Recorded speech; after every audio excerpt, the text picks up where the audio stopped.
Hola, hola mis queridos internautas que siempre nos acompañan de lunes a viernes en este su programa Emociones sin Censura, desde la ciudad más exquisita del Ecuador en Sudamérica, Guayaquil de mis amores. Les envío un fuerte abrazo, un caluroso saludo desde la perla del Pacífico, deseando de todo corazón que hayan tenido un excelente inicio de semana, que todos los planes que usted tenga para esta realmente sea productiva y que Dios le siga colmando de muchas bendiciones.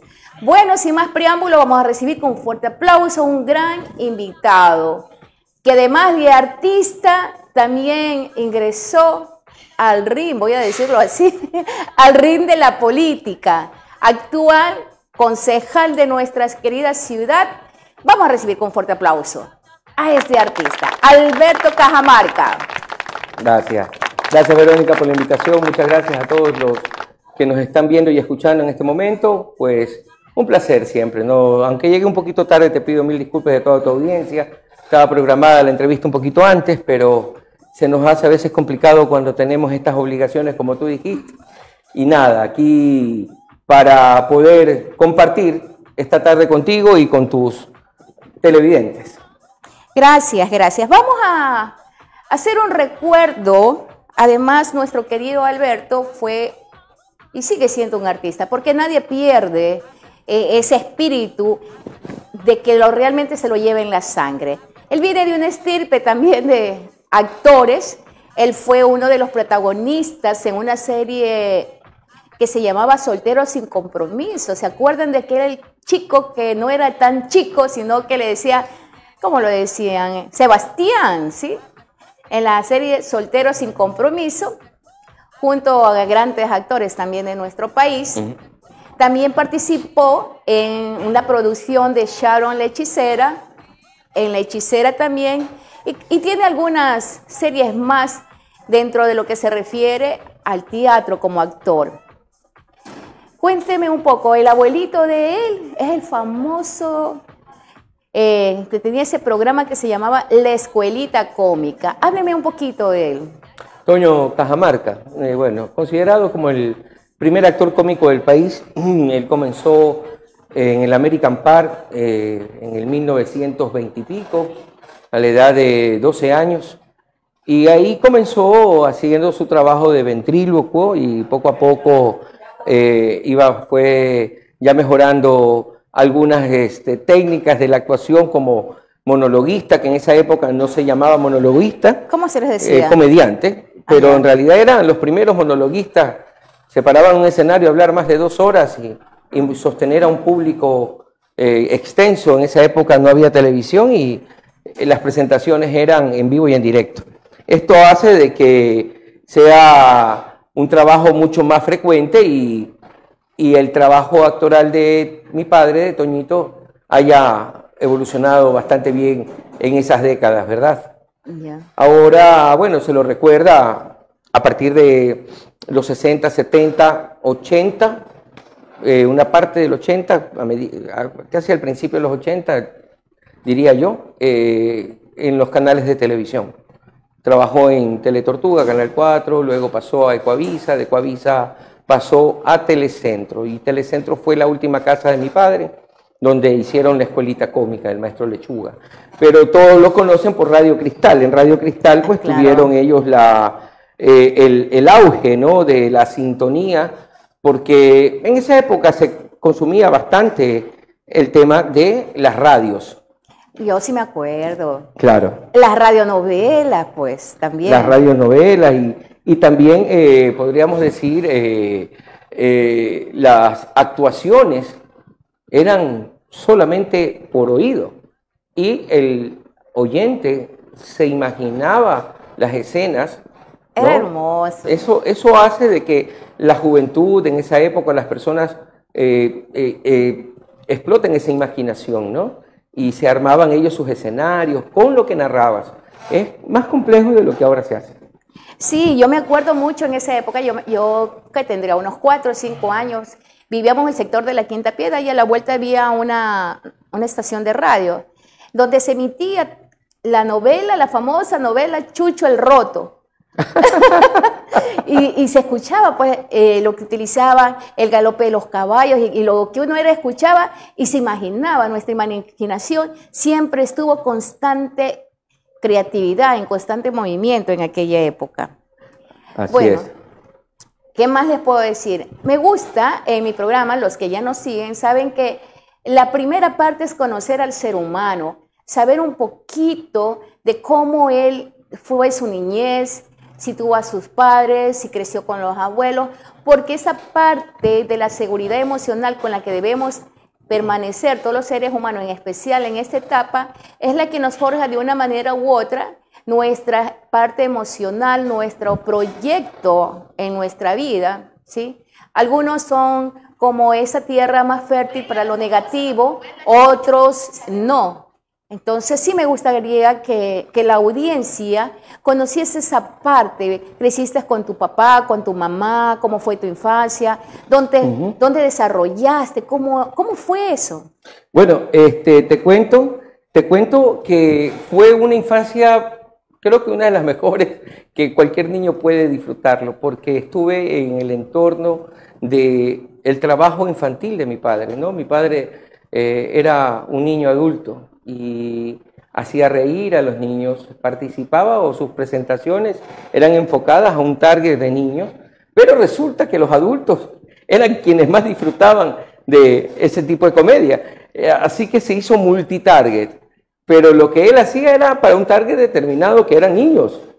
Y ahí se metían los adultos también. Y los adultos estaban ahí y gozaban y disfrutaban, y la comedia se hizo abierta, por eso que él siempre decía, no es necesario insultar o ser vulgar para hacer reír. Exactamente. Es porque tuvieron ellos esa línea, ¿no es cierto?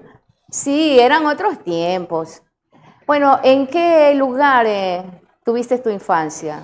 Bueno, yo crecí en La Pradera, en el sur de la ciudad. Hasta ahora, yo soy sureño. Ahí vive mi madre.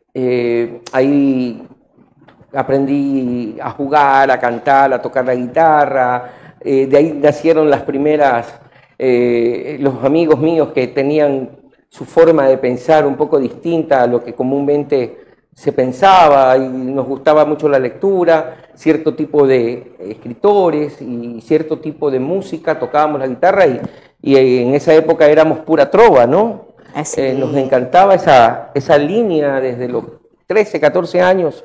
Nosotros somos de esa línea de izquierda, entonces algunos se quedaron, otros no, y algunos fuimos necios.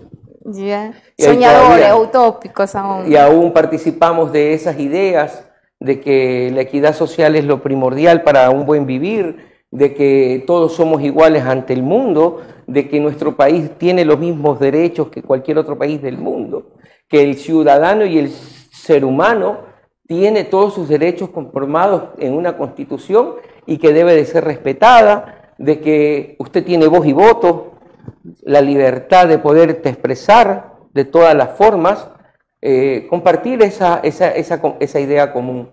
Y sin embargo, pues siempre nos hemos encontrado con lo contrario, ¿no? El sistema te ha inclinado a pensar de que la sociedad debe de manejarse con otro sistema, que la empresa, el empresario o el que tiene más dinero es el que tiene más derechos. El afortunado de tener información privilegiada o contratos o negocios, tiene más derechos. En todo caso, formé parte de esa idea de que yo no tenía un referente político, y cuando veo a un joven que dice el país puede construirse desde la sociedad hacia arriba, desde el pueblo crece la economía interna, desde el pueblo, desde el trabajador, desde el último prole, crece un país, no al revés, como ahora se ha hecho esta regresión de que desde las empresas desde los adinerados, hacen de que pueda crecer y progresar un país, y ya nos hemos dado cuenta que ese sistema no ha funcionado, porque la plata se queda ahí arriba y no baja. Acá nada más son utilizadas las personas para poder hacerlos más ricos a los ricos. Lo que pasa es que durante mucho tiempo se han encargado de crear en la ciudadanía de a pie una mutilación emocional. Entonces la mutilación emocional te pone límites y no te retas y no te desafías a ti mismo a que tú puedes tener otro tipo de sueño. ¿Por qué digo una mutilación emocional? Tú naciste para ser empleado, para trabajar tantas horas, no importa lo que te paguen, no importa la hora de trabajo, solamente tienes que agradecer a Dios. Yo soy muy creyente en Dios, pero lamentablemente... Así estés enfermo, tienes que trabajar. Así estés enfermo, que no te perdonan y miran por allí si tienes la manera para no pagarte lo que corresponde y lo que te sales con un visto bueno. Entonces, demasiado. Entonces hubo un mutilamiento y esas son las consecuencias en la equivocación, yo siempre voy a decir, no haber acertado en un buen conductor del país. Porque recuerden que los presidentes no son los gobernantes. Ellos no gobiernan, sino somos nosotros, pero hemos asumido aún por décadas solamente que la democracia se ejerce es a través del voto y no es así. Entonces, por eso es que tenemos una lastre de historia con estos últimos 3 mandatarios, Moreno, con su traición y lo demás, y de grado de trabajo una serie de obras que sí servían, pero ¿cómo es lo que hace? Como una mujer engañada, yo le digo así. Ajá. Ahora la misión, Verónica, es de entender qué es lo que pasa con los consumidores de la información. Nosotros tenemos una misión importantísima ante la sociedad, ya que los tiempos cambian, y cada promoción electoral salen los eruditos de la comunicación política y a veces no aciertan. No. Y resulta que estamos a veces enfocándonos mal, y cada vez que salimos a una campaña electoral es la estrategia del ataque al contrario. Y la gente se cansa Entonces, de eso. Yo digo siempre, bueno, y no es la primera vez que yo indico esto, es verdad que los contrincantes tienen sus rabos de paja, ¿no? Pero la estrategia se la inclina mucho a esas fallas. Pero en realidad lo que nos debe de preocupar es lo que la gente está mal convencida. O sea, ha habido un proceso de estos 8 años de lavado de cerebro. Porque, y lo digo de esta manera, hasta el mismo que está en contra del progresismo tiene un ápice de duda con la prensa actual, con la prensa de señal abierta, con la prensa que tiene el poder de la comunicación. Estoy hablando de los canales actuales, ¿no? Y también las radios que tienen su sesgo muy marcado. Ahora ya se ha institucionalizado que los periodistas son políticos. Ya ellos ya lo aceptan y dicen, tenemos una tendencia y una inclinación política que es respetable, que debe respetarse. Entonces tenemos todas las emisoras, todas las que tienen el permiso de tener la señal abierta, hablar mal de una sola persona y enfocar el Ecuador y la política del país a una persona que no vive aquí hace más de 8 años. Y todavía lo peor no es eso. Lo terrible es que usted todavía pregunta en la calle a cualquier ser humano y le pregunta ¿por qué no puede devolver lo que te hizo vivir bien? Porque robaron, porque son corruptos y porque van a seguir robando y van a poner sobreprecios. Cuando es muy ligera el análisis y no podemos que ellos tengan un poquito más de conocimiento sobre lo que realmente está pasando. Yo entiendo de que no quieren entender más, yo entiendo que no quieren preguntar o inmiscuirse más en la política ecuatoriana, porque de verdad que puede decepcionar a muchas personas. Pero sí debemos nosotros como obligación de analizar a las personas y decir cómo indicarles a ellos que las cosas son más allá de lo que escuchó en la prensa hegemónica, de que hay más cosas que deben de saber, de que la realidad de la vida en este momento es más sencilla. Simplemente a que se acuerde de cómo le arde el estómago, que se acuerde de que los bolsillos están vacíos, que se acuerden de que usted llega a la casa y no tiene cómo trabajar y ver a sus hijos y que no sabe qué hacer al otro día. Es fácil, es sencillo saber que no está bien lo que ha pasado en 8 años. No está bien. Y no es tan difícil pensar que antes de eso no era así. Pero, como nos dijeron, no pensemos ni hablemos del pasado, hablemos de lo que vamos a hacer en el futuro. Pero, ¿cómo puedes hablar del futuro, mi querido Alberto, si hay una campaña de odio permanente? Porque es campaña de odio. No es en ese sentido de candidaturas y tomar el tema de candidaturas de una manera coyuntural. Se está desarrollando mucho la política solamente reflejándose en esa área, cuando tenemos mucho tiempo, ¿sí?, de que nuestros líderes realmente hagan un trabajo en territorio, lo que yo le llamo, en territorio. Entonces así se va a hacer más sencillo. Lamentablemente, la tecnología nos ha vuelto un poco más cómodos y solamente nos limitamos a repetir como loros y no somos pensantes. Ahora, cuando hablamos de si imaginamos una pirámide humana, ¿sí? Vamos, el pueblo está abajo, porque ese es el que lo tienen ahí aplastado y lo demás. Pero ¿qué pasaría si dentro de esa pirámide y arriba está los que tienen el poder económico, los que les pueden hacer lo que les da la gana, se burlan de las leyes y todo lo demás? ¿Qué pasaría con esos que están arriba, en la cúspide, en la punta de la pirámide, si esa pirámide humana, los de abajo deciden moverse y levantarse? Eso es una utopía. A mí me encantaría que las utopías se hagan realidad. Yo también soy una soñadora. Yo soy un soñador y por eso que insisto, por eso que continúo. Hay algo muy sencillo. El problema más allá de vivir de estos sueños, porque siempre lo vamos a hacer hasta el día que ya dejemos de ser activos. ¿Cómo recuperamos las instituciones del país, Verónica? Nosotros no podemos tener una democracia correcta y justa si es que las instituciones están sucias.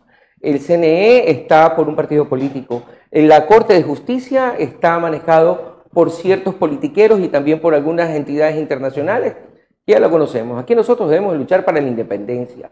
Aquí no debemos de luchar contra Noboa, contra Lazo, contra Nebot. Aquí debemos de luchar por la independencia.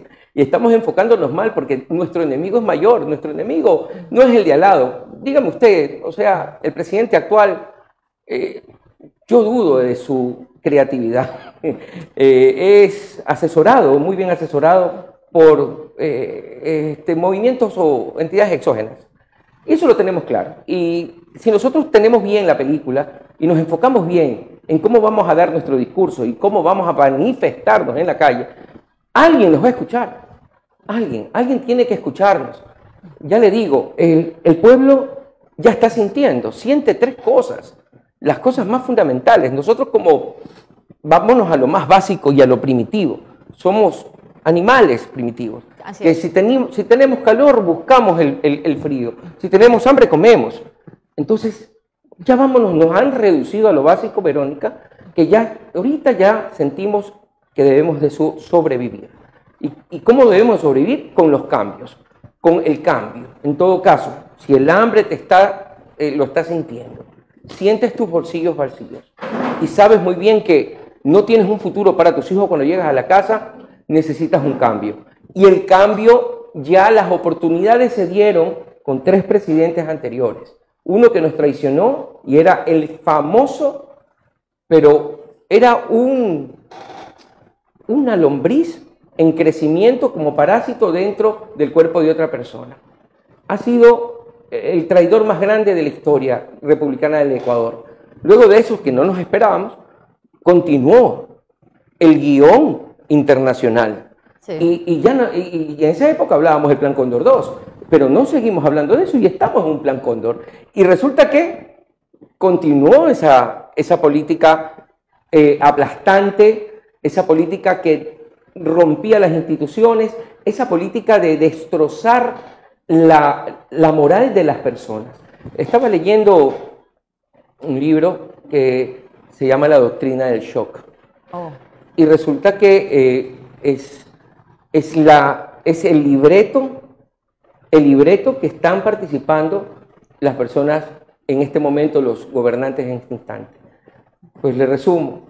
En el 1958 había un profesor de la Universidad de Chicago, apellido Friedman, y desde ahí hizo las políticas económicas en el cual se basaba en que todo un sistema económico puede cambiar cuando se reduce la moral y abajo y al piso las instituciones se rompen y ven que un gramito de salir a respirar del aire es la panacea, ¿no? Y esto hace de que nosotros en este momento estamos viendo que las refinerías no están funcionando, que las telecomunicaciones no están funcionando, que ya bajaron la producción de barril. Ayer ya producimos 150.000 barriles menos. Y así vamos bajando. Ya no producimos los 900 barriles en la época de Rafael Correa. Ahora producimos alrededor de 300 a 400 barriles, 400.000 barriles diarios. Usted se puede imaginar que el único ingreso del Ecuador era eso. Porque ya no vale tampoco la institución que produce el petróleo. Y así nos van dando hasta que nos meten una sola cosita. Nos meten una barcaza y ya tienes luz, ya no las 24 horas, sino que ya tienes ahora 8 horas. ¡Wow! Aplaudimos. Nos dieron 2 horitas más de menos recorte. Aplaudimos, gracias Dios. Novoa es lo máximo. Luque es lo máximo. Ya se le está cayendo otra vez la refinería. Ah, puchica, también, ¿qué es lo que nos pasó? Ah, bueno, vamos a poner una barcaza. Ah, interesante. Ya vamos a tener un poquito más. Pero es que nosotros ya habíamos dejado ese tipo de negociaciones porque solamente les representaba gananciales a un grupúsculo nada más. Y después de eso, después de tantos años, volver a lo mismo. Y yo siempre voy a decir que es una campaña de odio. ¿En qué se basa una campaña de odio?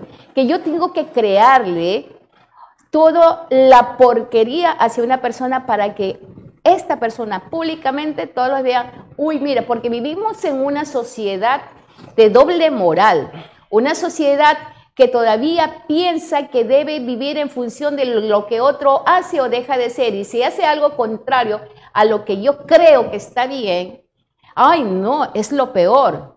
¿Sí? Y algo que me faltaba contarte de parte, porque me desvío un poquito, el tema de la doctrina, es que también el tema de la inseguridad forma parte, o sea, el caos, claro, todo eso. Y el desorden, el miedo, forma parte de la doctrina del shock. Claro. ¿No? La parte económica que te reduce a la mínima impresión y la parte de tu seguridad que también te reduce a la mínima expresión.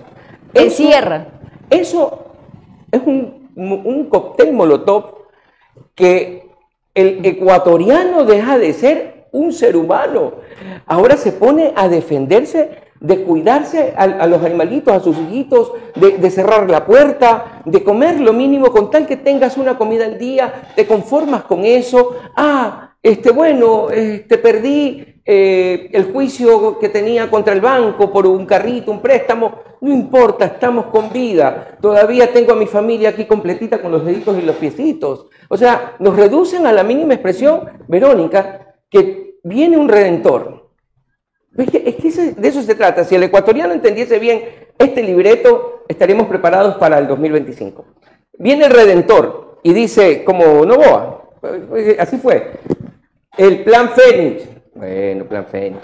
Listo, está chévere, este pelado. ¿Pero puede. ¿Cuál plan Fénix? Ah, no viene viciado porque es un tipo que tiene dinero y no va a robar. Ah, sí, es verdad, sí, puede ser el muchacho. Hay que tomar en cuenta, mira, no tiene los vicios porque es joven, no tiene muchos amigos chuecos, ¿no? Un punto a favor.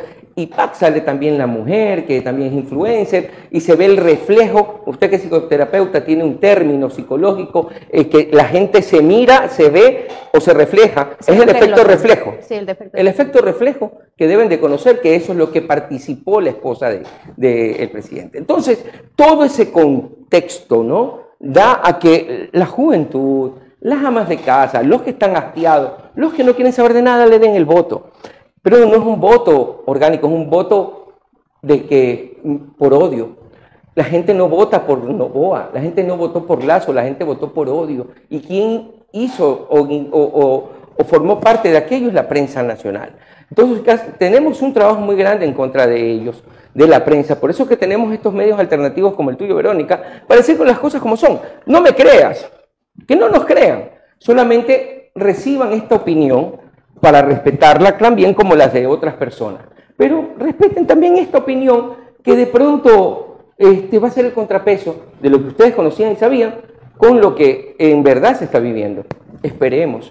Ahora. Mira, muchos de los que pueden estar viendo este programa tienen sus propios emprendimientos. Tenemos la costurera, tenemos el mecánico. A la amiga que es modista, ¿qué pasa si no le da mantenimiento a su máquina de coser, mi señora bella? Que un momento dado no va, usted tiene que ponerle aceite, limpiarla, ¿verdad? Para que siga trabajando. Es lo que pasó con el tema de las eléctricas, pasó con el tema también de las refinerías. Si no le das un mantenimiento en el momento adecuado, el señor conductor de un vehículo, usted todas las mañanas que tiene que hacer, revisar si está bien el aceite de freno, si está el aceite normal, si está el refrigerante y lo demás, ¿sí o no? ¿Qué pasa si no lo hace? A ver, Verónica, vámonos a la historia y es algo real. Nadie sabe cómo murió Tesla, pero ¿por qué? ¿Qué pasó con Tesla? Tesla hizo la máquina que producía la electricidad infinita, ¿no es cierto? Y las grandes empresas que producen electricidad por el negociado del búnker, el negociado del combustible o el negociado de las hidroeléctricas, resulta que no le es negocio un tipo que hace una máquina autónoma infinita.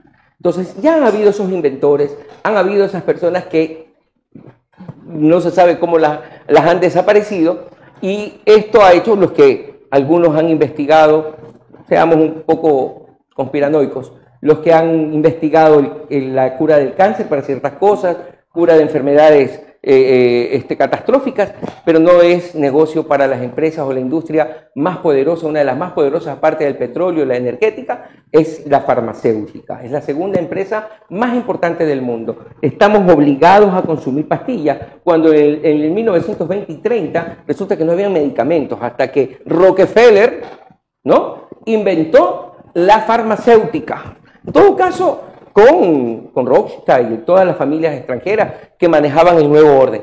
En todo caso, yo les digo, si sale una persona que le diga a usted que esta infraestructura va a durar toda la vida, le está mintiendo, porque esas personas ya las mataron. Entonces, ya no existe una infraestructura que dure para toda la vida, ¿no?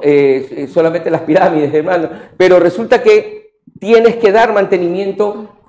Cuando tú haces un contrato, tienes que tener el contrato también de mantenimiento a un determinado tiempo. Por supuesto. Las carreteras reciben de todo y es obligado un mantenimiento periódico. Las hidroeléctricas, nosotros como país, vienen desde las montañas y arrasan con todas las palizadas que tenemos. Es lógico que nuestros embalses van a sufrir algún tipo de golpe, fisuras, y se tiene que renovar. El cambio climático también dentro de nuestro país es inestable, que eso también influye en los cuerpos y hace de que las infraestructuras pues tengan algún tipo de necesidad inmediata de mantenimiento. En todo caso, eso creo que lo aclararon, y el ecuatoriano ya dejó de hablar de que hay que darle mantenimiento a las cosas. Ahora se inventan. Verónica, ellos tienen la capacidad infinita de inventarse cosas. Eso es lo importante. Es que lo que me estresa y lo que me vuelve impotente en realidad es que la ciudadanía, teniendo la tecnología, no solamente es para ver qué tal está una muchachona, ni para ver qué juegos hay y cosas por el estilo. La tecnología también es para las cosas que yo desconozco. Si a mí me dicen algo, yo voy a buscar, voy a googlear, porque ahora es más fácil. Googleas, te sale una serie de links y lee todo, no leas el primero, lees, realiza una cuestión comparativa y vas a darte cuenta que vas a tener un gran poder de interpretación y ver cuál es la realidad. Pero si solamente repites como loro, nunca vamos a avanzar.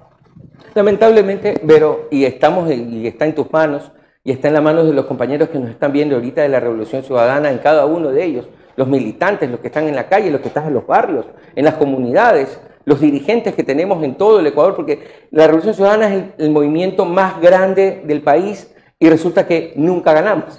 Es una cosa que no se entiende. Pero ya estamos con una experiencia. Ya sabemos cómo nos atacan, sabemos que nos persiguen. Meten preso y se inventan cosas a líderes nuestros. Tienen que salir del país muchas veces. Tienen que sacar y cuidar a su familia. En todo caso, quedamos nosotros. Quedamos para conversar con las personas, decirles y contarles lo que ustedes conocen. Políticamente están preparados nuestros militantes, conocen del problema, pueden comentar, convidar esa información a las personas que no conocen, respetando los criterios de muchos. Cuando he conversado con amigos que están piensan, así como te dije de entrada, estos son ladrones, les he explicado cómo es el tema. Y ahora ya están en término medio. Y están para que puedan escuchar de ambas partes, de ambos lados, y tener un criterio mucho más imparcial, que necesitamos esa gente. Ahora, si bien es cierto, los convencidos, somos el 37% de los ecuatorianos.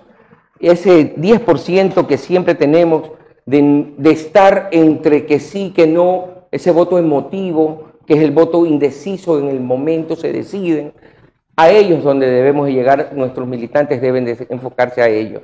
Y el resto es obvio que está repartido para el resto de los movimientos y partidos políticos.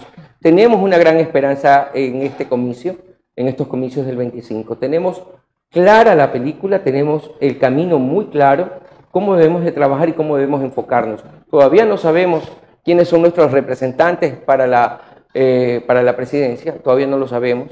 No hay nada oficial. Me han preguntado mucho como el tema de la fusión de Reto, la fusión de Revolución Ciudadana acá en Guayaquil, pues tampoco tenemos nada oficial, todavía no nos dicen cómo vamos a trabajar, si es que va a haber eso o no va a haber. Tenemos que saberlo, en algún momento nos lo van a dar a conocer. Primero hemos hecho un trabajo de una reestructuración interna, que aplaudo bastante, aplaudo el esfuerzo del Buró Nacional, de la presidenta del Buró y del movimiento como es Luisa González. Ha hecho algo que tenía que haber pasado hace mucho tiempo, por el bien de la militancia, para que haya esa democracia interna que han exigido nuestros militantes y que sus candidatos salgan de las bases, que ellos mismos voten por la persona que consideran que debe ser su representante. Yo lo veo positivo, lo veo interesante. Hemos hecho ya la elección del director provincial, quedó nuestro amigo, compañero militante, el ingeniero Camilo Samán. Y luego de esa elección pues se eligieron a los directores cantonales y distritales. Fue la semana pasada, ya están posesionados, ya estamos posesionados. Usted es un director de un distrito, ¿verdad? Sí, del distrito más grande del Ecuador, donde tenemos 960.000 electores. Wow. Así es, estamos casi igualitos que la provincia de Manabí. Esa es nuestra gran misión, es el distrito 1, el sur. Comprende la parroquia Jimena y la Febres Cordero, ¿no? Una parte. Sí, te voy a poner de manifiesto lo que dice a veces la ciudadanía. Es que cuando son elecciones, allí sí nos visitan, todo lo demás, pero una vez que ya llegan a los espacios, se olvidan de nosotros, no nos toman en cuenta. Les voy a recordar algo. Toda persona que llega a un servicio público, que puede ser el presidente, lo demás, son nuestros servidores, ¿sí? Usted tiene un derecho que la Constitución lo establece así, de ser escuchado, de ser atendido, ¿sí? Obviamente, y si no quiere, habemos personas que estamos ahí con toda la predisposición de provocar esa parte de que realmente sean atendidos, sí, porque tampoco nos parece justo, porque yo también soy una ciudadana de a pie, que solamente nos vengan y nos visiten, nos den pañitos de agua tibia y después, arrivederci my friend. No es así, así no tienen que ser las cosas y de eso también se cansa la ciudadanía. Claro que es un reto muy grande mientras siga una persona que la he visto durante muchos años en el Consejo Electoral. Y ya sabe cuál es y cuota de qué grupo político le pertenece. Ya volvemos más con nuestro invitado Alberto Cajamarca, artista, empresario y político, un concejal de nuestra querida ciudad de Guayaquil. En Emociones sin Censura ya volvemos a través de Valdés 593 y también la Mega Q Radio 103.5 FM y también en su aplicación.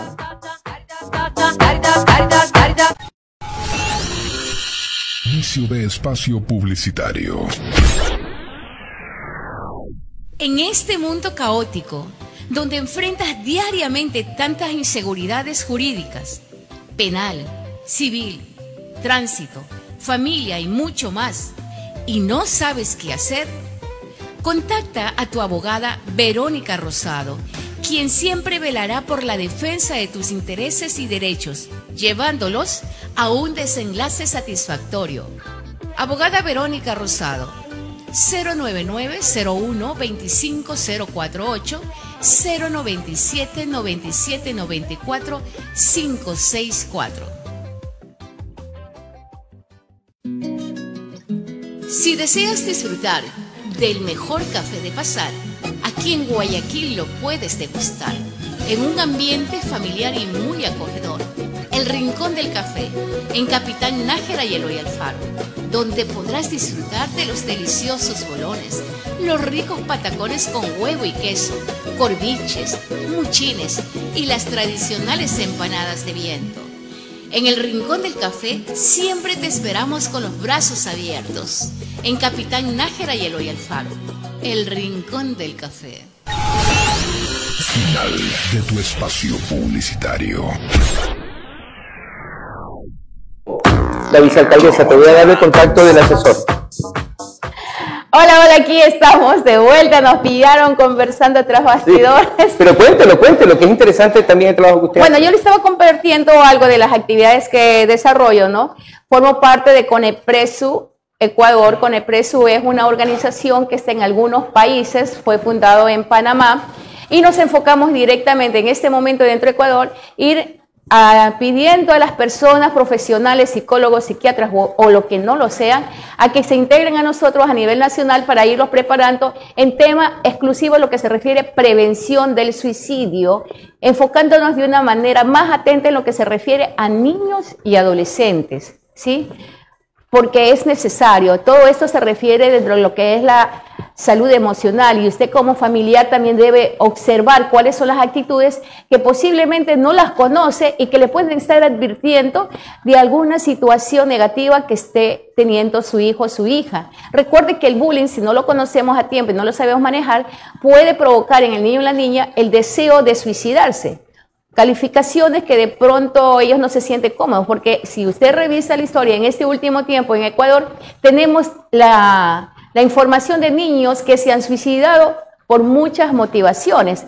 Y frente a esa necesidad, dentro de la región, en países desde Panamá hasta Chile, Argentina, Ecuador, Perú, Colombia y otros países más, tenemos los distintos representantes de CONEPRESU. En este caso, en Ecuador, la representante de CONEPRESU soy yo.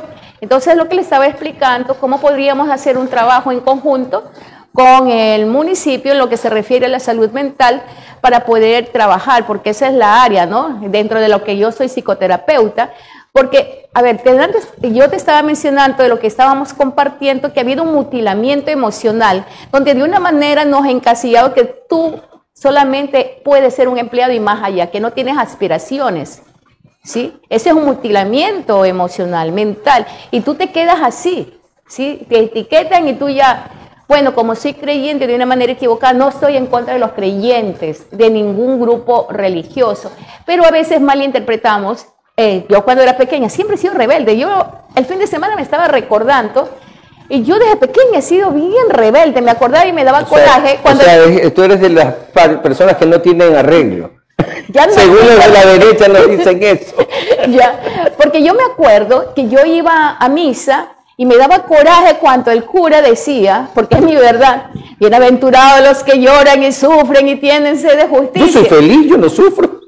Yo me daba coraje porque mi mami, y yo amo a mi madre y le estoy agradecida porque me disciplina, pero mi mami me daba las tundas, pues. Ajá. Entonces, si me dice que de ellos será el reino de los cielos, o sea que tengo que morir para ser feliz. Era mi interpretación de una niña de 8 años. Yo te digo que ese era mi pensamiento de 8 años. Y me rebelaba, y todavía viene con las bienaventuradas. A mí me quiere manipular, que las palizas que me van, no importa. Y así me fueron.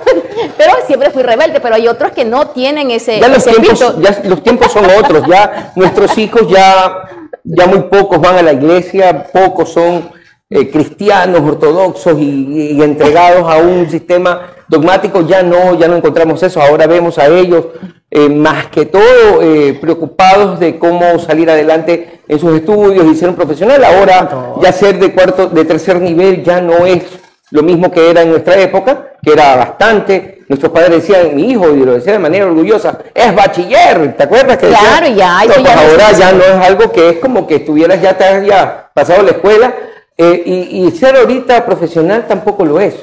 Y yo le digo a mi hija, bueno, está enfocada en el cuarto nivel y más allá de especializaciones.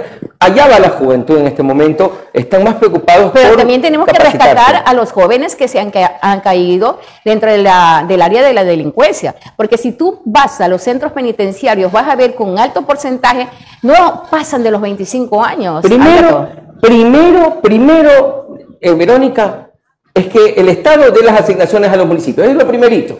¿Para qué? Para que los planes sociales que tiene cada municipio, como el de aquí, el de Guayaquil, en reconstruir, el compromiso que tiene aquí es de reconstruir el tejido social, sea por el deporte, el arte, la cultura, sí, pues necesitamos primero lo que nos corresponde y nos pertenece por derecho, por los impuestos, exacto, que nos tienen que devolver y no nos dan. Entonces, todas estas cosas hacen de que retrasen los planes de campaña. Y no es que uno o incumpla el plan de gobierno, es que no te dejan cumplir. El Estado lo que quiere es que tú estés sin dinero para seguir con el tema de la doctrina del shock. Miserables, que se sientan mal, que no tengan ningún tipo de ayuda social, ni de ayuda del Estado, ni de los gobiernos locales, para sentirte mal. Viene el Redentor a salvarle con un caramelo de 2 meses. ¿Se acuerda usted cuando subió al 80% de aceptación este señor por darnos la tranquilidad 2 meses? Y al siguiente mes esto se desató nuevamente, porque él no fue a la raíz, fue nada más un maquillaje, ¿no? Exacto. Fue nada más el caramelo de una pastilla amarga. En todo caso, lo que estamos viviendo ahora es la realidad, ya que no se ha atacado la raíz del problema y no va a atacar la raíz del problema. Lo que ha acontecido con los préstamos que le está realizando al FMI, el 80% es para pagar la deuda que tenemos. El 80%, y no podemos nosotros tampoco gozar de ese 20%. ¿Por qué? Porque es prorrateado el préstamo. Es $1.000 millones de dólares cada año. ¿Y saben cómo también te condicionaron? Primero subiéndole el IVA. Ah, chévere, bien, te aplaudió el FMI, ¿no? Y ha crecido el 0.1%, dado por el FMI. No porque nosotros hemos contabilizado que estamos creciendo. Es que la audiencia tiene que conocer que cuando el Fondo Monetario Internacional te va a dar un préstamo, lo que te está realmente es poniendo condicionamientos de gobernanza al mandatario que está en ese momento. Le están garantizando cómo vas a devolverle el dinero. Es un banco como cualquiera de los bancos, con la tasa más alta ahora le subieron al 12% del préstamo del FMI, que antes era el 2-3% de interés. Tienen que renegociar nuevamente el nuevo gobierno. Y por otro lado, ¿qué me vas a explicar tú o cómo va a explicarse a la gente cuando venga el nuevo paquetazo de todo con la subida de la gasolina? La gasolina, quien no tiene carro, que ahora creo que casi todos tienen su carrito viejito o un carrito económico, va a pagar el doble. El doble no significa solamente que el doble en gasolina vas a gastar. Todo te va a subir. Todo. Cuando hubo este incremento del IVA, subió todo. ¿Se hablaron de la inflación? ¿Cuánto tenemos de inflación ahora? En un país dolarizado, subió creo que el 6%, de pronto soy impreciso, que alguien lo corrija, pero subió un 4 o 6% de inflación con un país dolarizado que no debe, pues. Pero resulta que ya tenemos inflación. Con la subida, eso fue del IVA, con la subida de la gasolina, estamos hablando del doble. El doble, estimada Verónica. Ahí yo quiero ver cómo reacciona el que odia a Correa. Es que quiero solamente estar en ese momento para escuchar. Y si otra vez dicen, es que son ladrones, es que sobrepeso. Arguménteme bien, por favor. Por Dios, ya tenemos que cambiar el argumento porque ya viene el futuro de nuestras familias. Ya ustedes resistieron 8 años de antiprogreso. ¿Por qué digo progreso? Porque usted tenía su negocio, aparte de que usted trabajaba y tiene su mensualidad de su trabajo, usted tenía un negocito, un emprendimiento con su señora esposa y le iba bien porque la gente tenía circulante y podía comprarle a la señora. Pero usted podía contratar a más personas para que trabajen para su empresa y estos a su vez tener más trabajitos. En todo caso, esto ya no se ha visto desde hace 8 años, ya nadie ha crecido. Como familia, y la clase media es la más afectada, porque es el 70% del aparato productivo del Ecuador. Ellos, la clase media es la que te produce, y la clase media es la que le explota el gobierno. Es lo primero que van a atacar, porque la clase baja no hay de dónde, y la clase alta tienen blindajes, y todo su dinero está fuera del país, no le afecta en nada lo que pasa aquí en el Ecuador. La única clase es la clase media. Cuando estuvo Rafael Correa, trabajó para la clase media y trabajaron para los pobres. ¿Qué pasó? Que hubo nueva clase media, claro, cuando vino Rafael Correa, que lo sacaron de la extrema pobreza, Verónica, y por lo menos ya tenían su casita, por lo menos ya tenían su emprendimiento, por lo menos ya tenían un trabajito en alguna empresa pública, y cambió ya abismalmente la vida del ecuatoriano. Nos sentimos empoderados en nuestro país, cambió la respiración y el color del país, y resulta que ahora todo lo tenemos con dolor, no tenemos una visión a 5 años, a 2 años. No. Pero yo, dentro de la parte que estoy comprendiendo, la clase media, realmente estos 3 últimos mandatarios, lo que están haciendo es enviarla hacia más abajo, porque ¿cuál es el resentimiento de ellos en un momento determinado? Que hubo lo que ellos dicen por allí, lo dice el argot popular, los nuevos ricos. Y no es que había nuevos ricos, lo que pasa es que hubo gente que se empezó a hacer un equilibrio económico, que no todo sea acaparado para allá.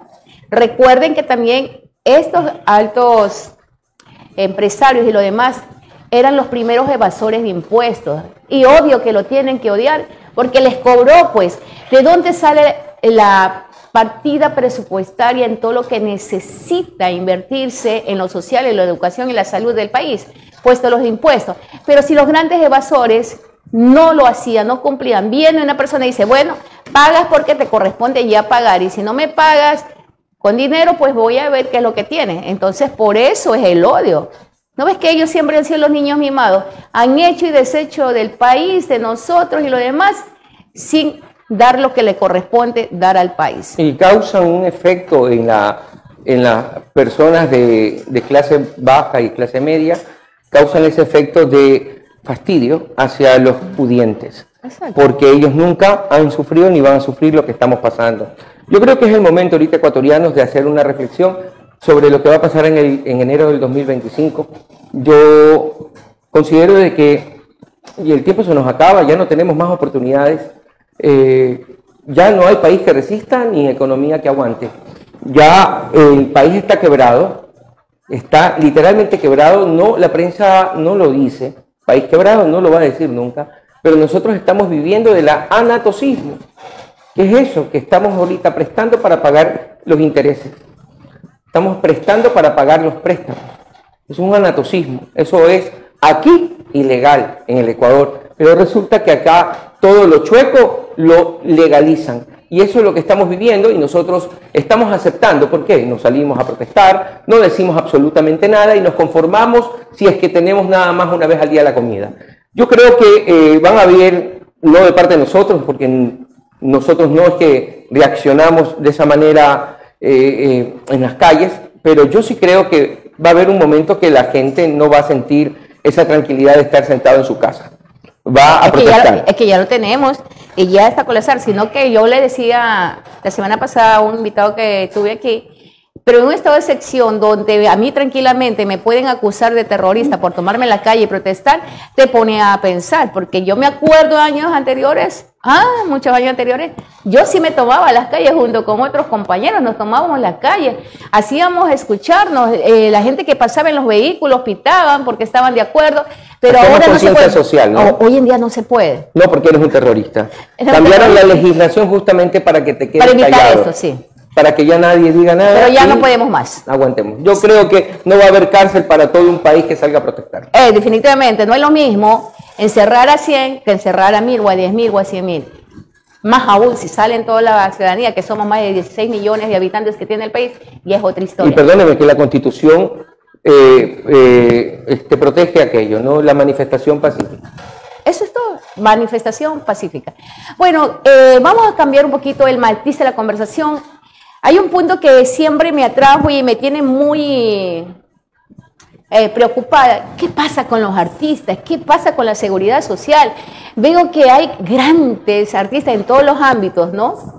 De que a veces me acuerdo en pandemia de uno en especial que no tuvo y no podía vender sus pinturas, no pudo pagar la renta y vino de una manera abusiva, porque tienen que entender los dueños de casa que ellos son dueños de la propiedad, pero no pueden hacer lo que bien les parezca porque están vulnerando los derechos del inquilino. Y me acuerdo que ella le puso candado para que él no pueda salir y estuvo enfermo.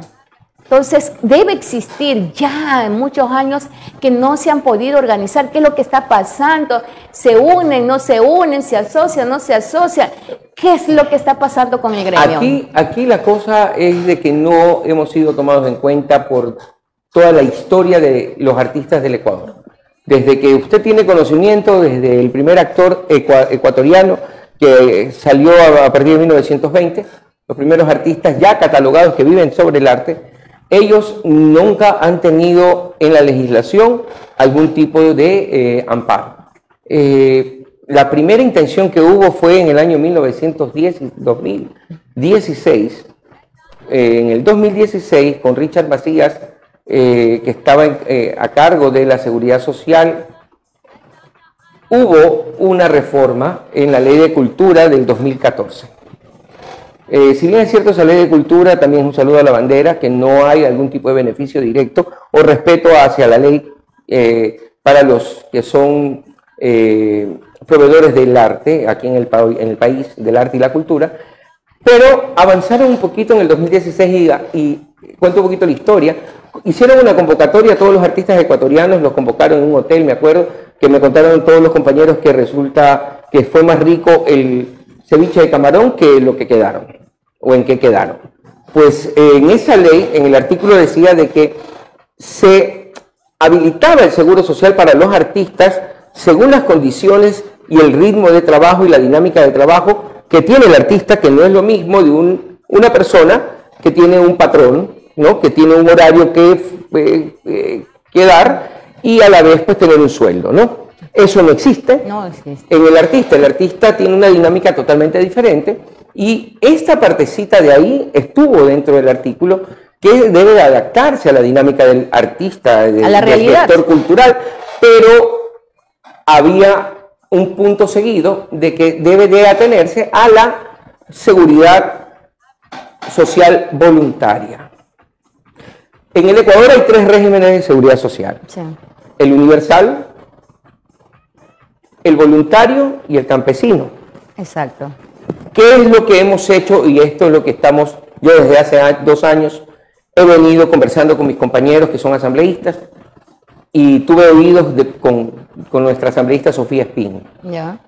Un amante del arte y la cultura, aprecia bastante a nuestros artistas y todas nuestras conversaciones siempre se daban, ella se estaba nutriendo. Cada tiempo se nutría de información de qué es lo que pasaba con los artistas. Y lo típico, pues no siempre había un bingo o una presentación gratuita para comprar la caja. Para comprar la caja mortuoria. ¡Qué barbaridad! Había estas presentaciones y bingos, ¿para qué? Para pagarle la medicina de la quimioterapia del cáncer de uno de los guitarristas, artistas conocidos. Tal es el caso ahorita de Silván Ibarra, que está haciendo presentaciones. Los compañeros hacen presentaciones para pagar el tratamiento.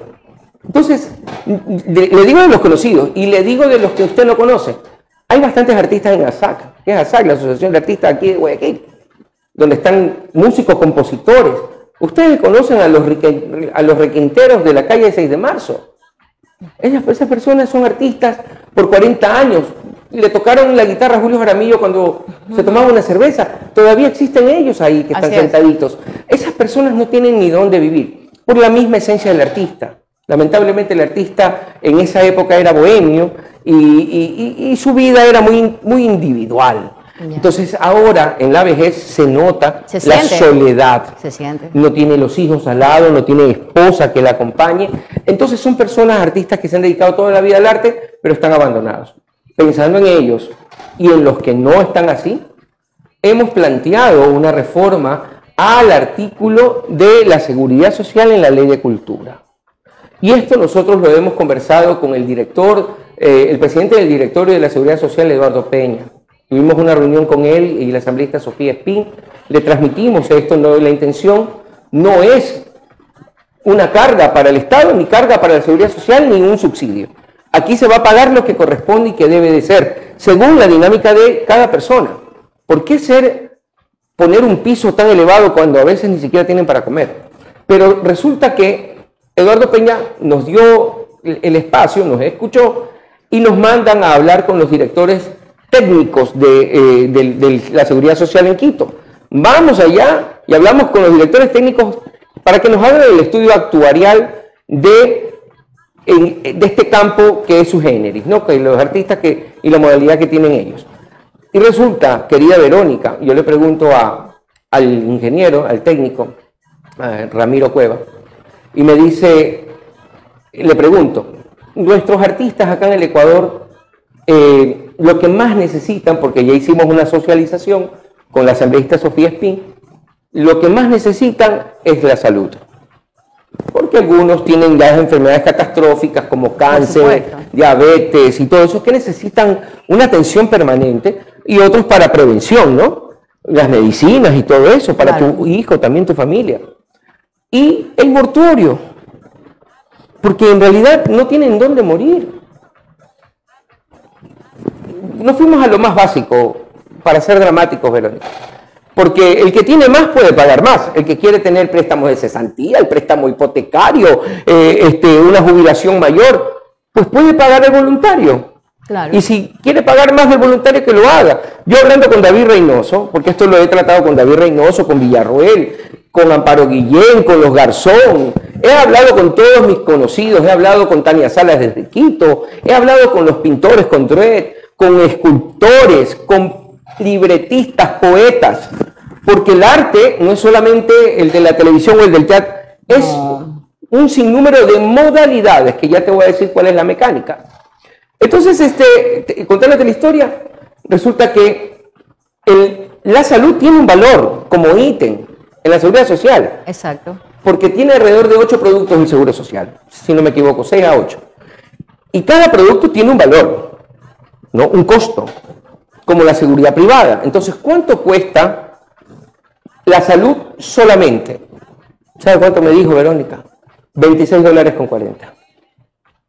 Ya. ¿Y el mortuorio cuánto sumaría? $6 a $7. Estamos hablando de 32,40.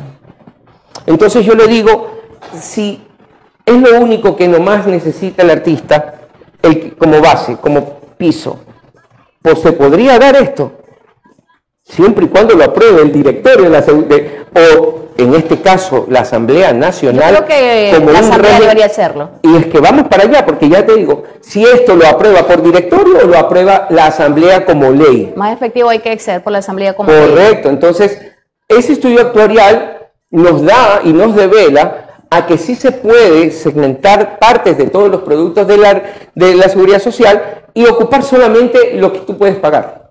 Esto abre la posibilidad para todos los gremios, querida Verónica. Sí, porque este precedente va a abrir el abanico de los aportantes en la seguridad social, porque los taxistas tampoco tienen, porque los artesanos tampoco tienen, porque ciertos gremios no lo tienen, y de esta manera abrimos la posibilidad de poder tener una vida digna, morir dignamente y no ser una carga para la familia, que es lo que menos necesitamos. Ahorita nos preocupamos por eso. No, reitero, nos han reducido a esto, porque tampoco es lo correcto, porque deberíamos tener nosotros el dinero, los artistas deben tener tanto trabajo para tener el dinero y pagarse su voluntaria, pero el Estado nos ha reducido a esto. Entonces el Estado es responsable de que este tipo de alternativas se den y que no se cierren, porque es un gremio que nunca ha sido tomado en cuenta en el Ecuador, y esta va a ser la primera vez. Sofía Espín presentó la semana pasada ya el petitorio para que entre en debate en la Asamblea Nacional este cambio de modalidad en la seguridad social como un régimen diferenciado, para que ni siquiera el Estado gaste, ni tampoco el seguro social se ahorque, porque el artista va a pagar lo que va a consumir.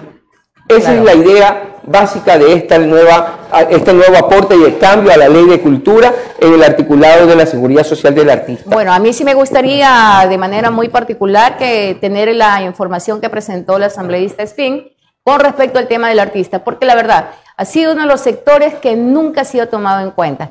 Sí, ese que es el que más lo podemos ver y más evidenciar.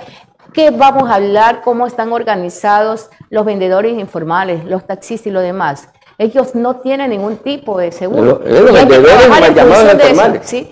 Los vendedores ambulantes, ¿por qué hay?